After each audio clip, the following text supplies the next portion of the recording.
What's up mga Poshkada, mga Posh viewers? Thank you for watching my video again. I'm NJ Valenia, and for today, this is a very exciting day because we are going to audition in Pinoy Big Brother Season 8 by Star Hunt of ABS-CBN. Balita ko, medyo nabago daw yung proseso ng audition. Naging charade style yung audition ngayon. So, yun. Hindi ko alam kung anong talent na ipapakita ko. Kung acting. Ano ba alam mo sa nararamdaman ko?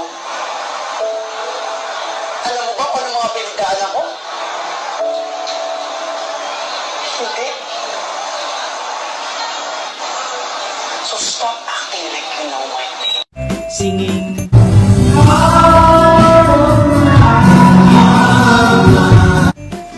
Dancing. But then, siguro mag-a-act na lang siguro ako. Aarte. Arti-artistahin lang ang peg.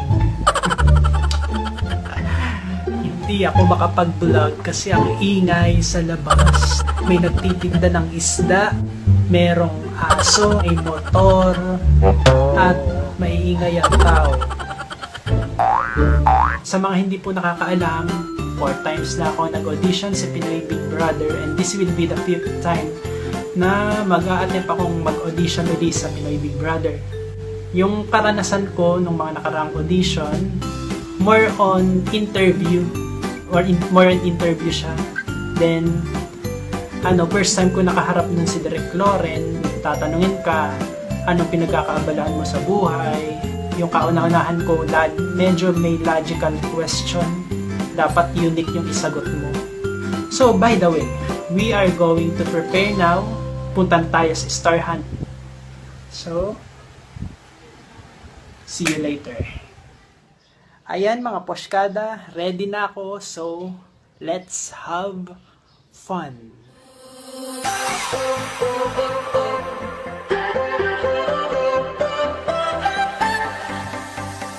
You keep me up till 4 in the morning. You got me thinking of you. Every minute, every hour I keep falling. When I know that you feel it too. Isang pangarap. Kung may gusto kang gawin, gawin mo na. You only live once At ako naman, sinimula ng araw sa pag-audition sa Star Hunt. Waiting for the moment we can touch.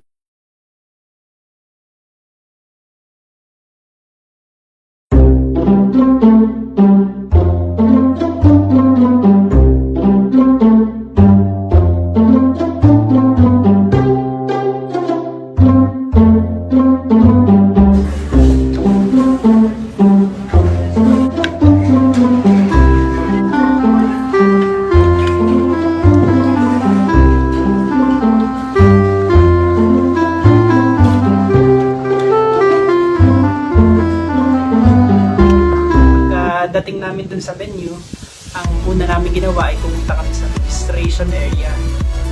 Tapos, binigyan kami dun ng form at saka ng aming sticker number. And then, fill up namin yung form na naglalaman naman ng form lahat ng information. At pagkatapos, yung 5 hindi malilimutang karanasan mo sa iyong buhay. Whether it is bad experience and good experience. Tapos, after yung mapilapan yun, yung release form, pupunta ka naman dun sa likuran at isa-isa naman kayong makukunan ng VTR. Tapos, harap kayo sa camera, sasabihin nyo kung ano yung pangalan nyo, yung age nyo, yung kung taga-saan kayo, at kung anong trabaho nyo at kung nag-aaral ka pa, kung anong grade mo. Nung time na yun, hindi ko akalain na na iba na pala yung proseso ng kanilang audition na talagang totoo. Kasi yung mga dati kong audition noon, iba focus interview. Ngayon, ibang-iba. So, kung ano yung sinulat mo dun sa form, na ano yung talent mo, acting, singing, and dancing, yun ang magiging way mo para makapag-audition dun sa sa mismong harap ni Direk Loren. Kung ano yung pinili mo, halimbawa singing, kakanta ka sa harapan niya kasama yung iba pang aspiring housemates na yun din ang pinili. Yun ang unang task ni Big Brother sa lahat ng aspiring housemates. Pagkatapos, ako naman naging playing singer. So, hindi ako marunong kumanta, hindi din ako marunong sumayaw. So, ang pinili ko is acting. Sinabi ko pa nun sa event ni Marshall Lord kasi nagtanong ng talent na anong talent namin.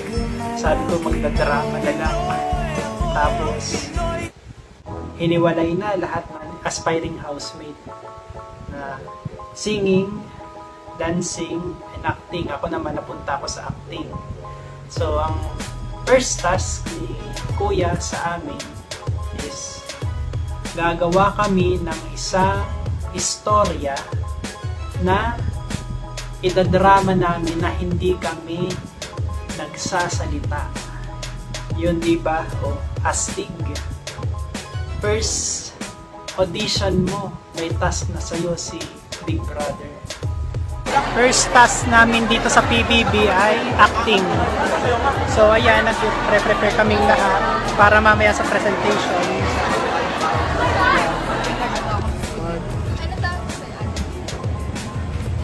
Ate Kuya. Kuya pag sunod-sunod. Sa'yo, ano gusto mo? Ano ba?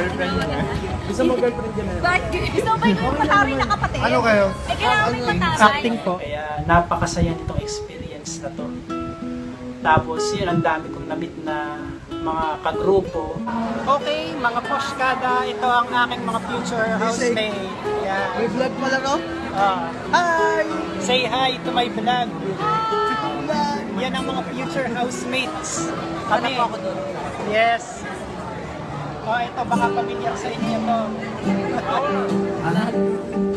Tapos, may isang nag-stand out doon.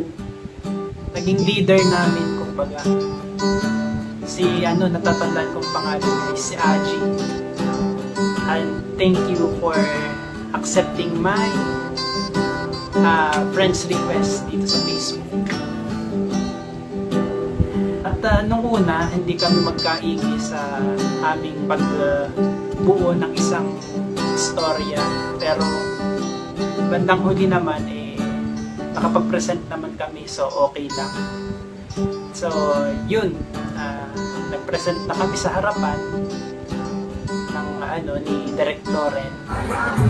Then, after ng drama, yung pag-arte-arte namin. So, pinasayaw naman kami. Doon naman yung bibigyan ng ang ilang sa mga aspiring housemate ng star.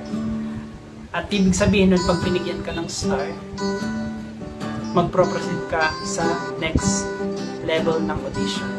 So, hindi ako nabigyan ng star, pero okay lang kasi napakasaya ng experience. Marami akong nakilalang tao sa audition. So, tips ko lang para sa mga star dreamers na makipagkaibigan kayo sa mga katabi nyo para pagharap nyo sa camera, komportable kayo at nakikita nyo kung ano talaga yung inyong personality. Shout out si Bojo, si Miss J, yan, si Paulo McGregor, yan, yung dealer, si Aji, Nico, Cesar, yan ang mga madadalas kong kausap.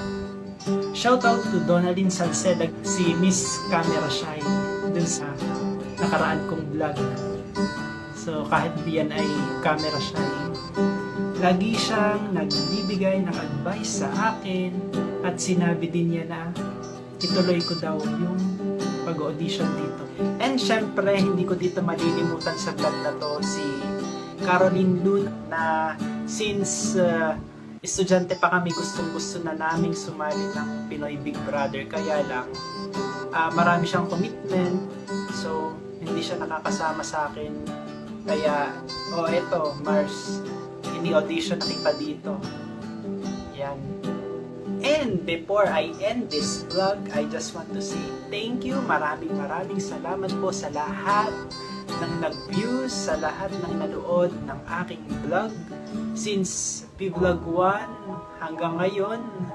And kung hindi ka pa nagpa-follow sa akin, just follow me.